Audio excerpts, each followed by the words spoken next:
who is the spy on The Mandalorian?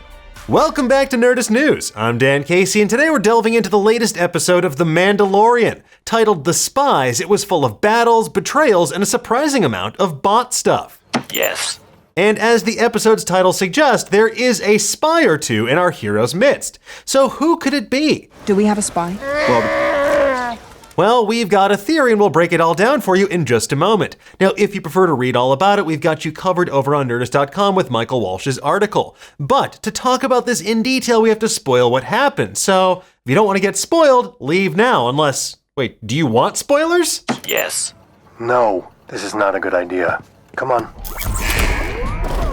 Okay, let's get into it, shall we? Chapter 23 was a marked improvement over last week's episode in terms of overall cohesiveness. It definitely still feels overstuffed at times, but everything felt like it was building towards the climactic final moments. With that said, I really did enjoy this episode as a whole, especially with all the juicy mysteries and the various plot hooks they teased. And after a season of Beskar foil hat theorizing, we finally got some answers to major questions this episode. We learned that Moff Gideon's apparently been chillin' in his weird lair on Mandalore with a bunch of Imperial super commandos. He's been building Beskar alloy Dark Trooper armor, which explains his rescue mission. And despite his claim that he isn't obsessed with cloning, his secret facilities on Navarro and Mandalore both have bacta-tanks full of briny test subjects. That, with his admiration for the work of cloners, seems pretty sus to me. We know that he's an ardent Mandalorian cosplayer and cultural appropriator, but what's he really researching out there beyond the sick Sith science of Palpatine's Snoke project? Well, more on that in just a moment. We also learn that Moff Gideon's part of the Shadow Council, a group of Imperial remnant leaders who are pretending to be disorganized warlords. What they're really doing is orchestrating the return of Grand Admiral Thrawn to be what the Ahsoka trailer deemed as the heir to the Empire. But for the time being, as Gideon points out, Thrawn is nowhere to be seen. We know that Ahsoka is hunting Thrawn down and her upon in this series, which debuts this August. So, is Thrawn playing the long game and is he lying low? Is he still trapped in deep space thanks to Ezra Bridger and those space whales? Only time will tell. We know he's coming, but in the meantime, it's giving Moff Gideon a big chance to seize more power among these fractious fascists. One of the other members of the Shadow Council is Captain Pellaeon, Thrawn's right-hand man who's appearing for the very first time in live action. Another is General Hux' father, Brendel Hux, played by Donald Gleason's real-life brother, Brian Gleason. Hux is heading up Project Necromancer, and this sounds like the official name for both resurrecting the Empire and Palpatine's cloning initiative to make a viable body into which he can effectively return from the dead himself. Somehow Palpatine returned. We also learn in this episode Grogu's very first words. No. Okay, maybe not what we expected, but thanks to those enterprising Anzellans, we now have Neon Grogus' Evangelion. And unlike Gendo Ikari, Mando does not want his baby to get in that damn robot. Maybe when he's older. No. What do you mean, no? No. With that said, the episode also raised questions in equal measure. Most importantly, the question of its title. Who is the other spy? No spy. No, spy. The episode is titled The Spies, plural, yet we only see one obvious double agent, the supposedly reformed Imperial comms officer, Elia Kane. At the outset of the episode, she meets an Imperial probe droid in a dark alleyway amid the cyberpunk streets of Coruscant to report on the Mandalorian situation to Moff Gideon. And quick side note, Imperial probe droids way bigger than I expected, especially compared to Empire Strikes Back. Was that the baby version that Han killed or something? I don't know. How did this thing remain undetected on Coruscant though? Maybe it's also part of the amnesty program as well, like those other separatist droids?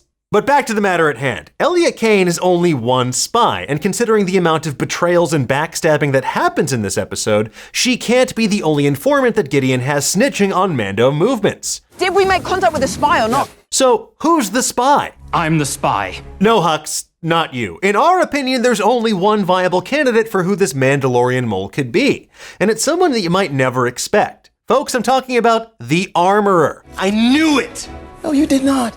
I know, she's a trusted leader. She seems to prize the survival of the Mandalorian people and their foundlings above all else. But she was also someone instrumental in leading the combined forces of the Mandalorian people into a deadly trap. So consider what we actually know about the Armorer. I mean, she's been acting a little bit strange lately, yeah? She broke with her cult's deeply held beliefs when she instructed Bo-Katan to remove her helmet and declared that she didn't have to follow the way because Bo walks in both worlds. You know, like Blade, but with a jetpack instead of one-liners about ice skating. Some motherfuckers are always trying to ice skate uphill.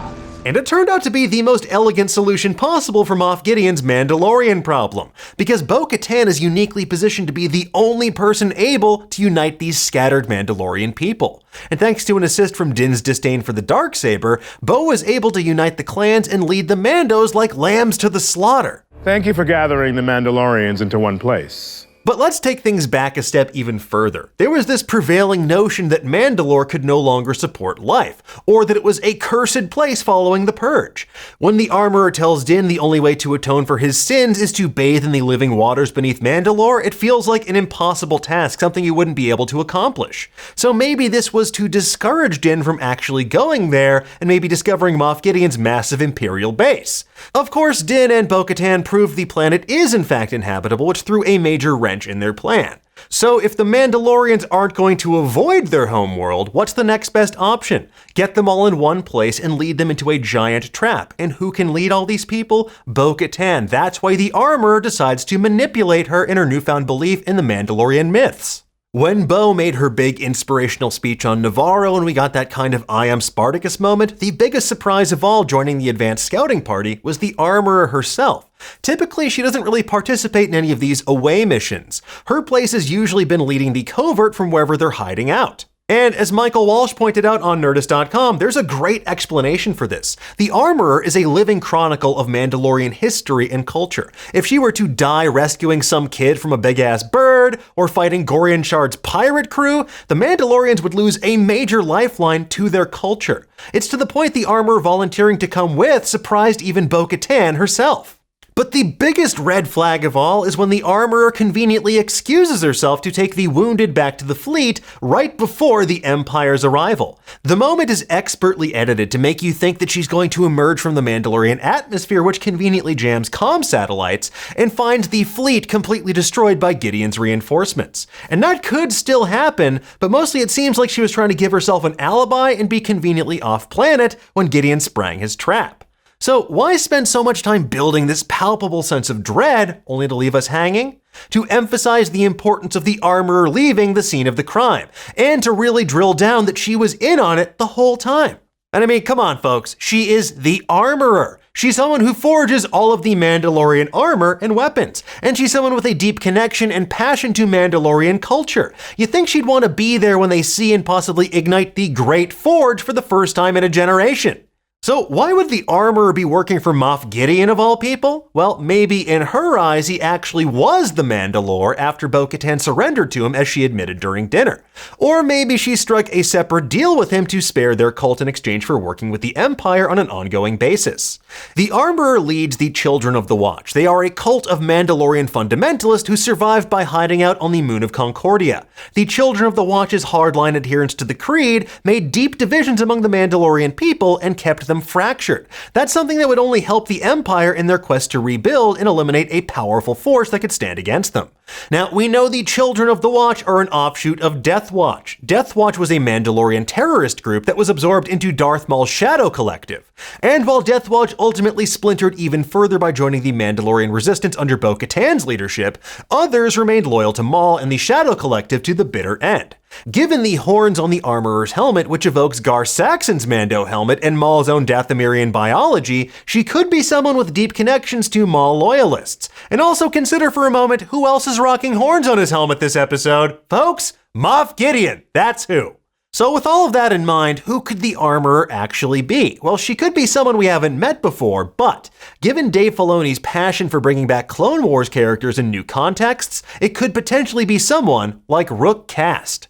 Fans have speculated for years now the Armorer could actually be Gar Saxon's second-in-command, Rook Kast. And it might seem like a bit of a stretch given the Armorer's strict orthodoxy, but that could be a long-term ploy to lie low and plan her revenge against Bo-Katan, because Bo beat her ass pretty badly during the Siege of Mandalore. We know from the Clone Wars that Rook Kast is a power-hungry person with zero qualms about working with people associated with the Empire. So maybe she's now exploiting Mando fundamentalists to accrue the power she wants and working with Gideon to ensure that she comes out on top when all is settled. And in the meantime, what better way to lie low than by fostering a culture where it's forbidden to remove your helmet unless you're like eating soup in private? How do you eat when other people are around?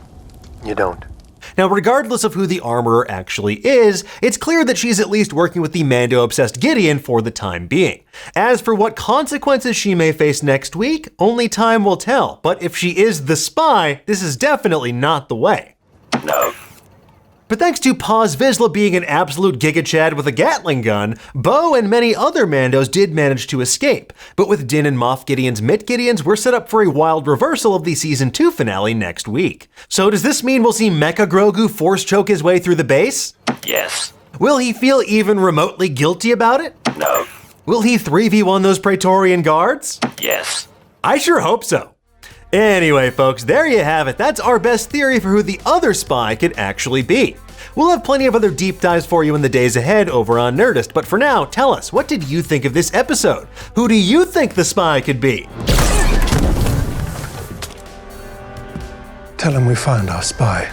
Let us know in the comments below, and for the latest and greatest in the world of pop culture, make sure you stay tuned to Nerdist.com.